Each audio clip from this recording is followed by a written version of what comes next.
pain we're really going to focus today is non-surgical pain. So many times we get pain in the upper half across the abdomen, and if you were told that on the telephone by a pediatrician, what things would come to your head if you saw transabdominal upper half? Would be some things you'd be thinking about? Well, abdominal pain in children is very common. At least 1 out of 4 children will have significant abdominal pain at some point in time, and probably half of them will have what they call recurrent or chronic abdominal pain. There's a lot of myths, even among pediatricians, that one either cannot diagnose it, it's all in the child's head.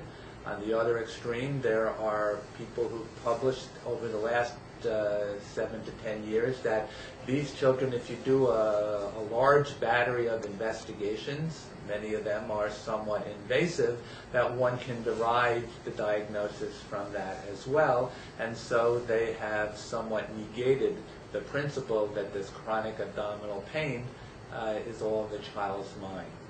However, I believe that with a good history, a physical examination, one is able to leave the office with a diagnosis and an effective treatment in significantly over 90% of the time. So in other words, a doctor should think before he orders a test, and most of the time the test is to confirm your diagnosis. Is that true?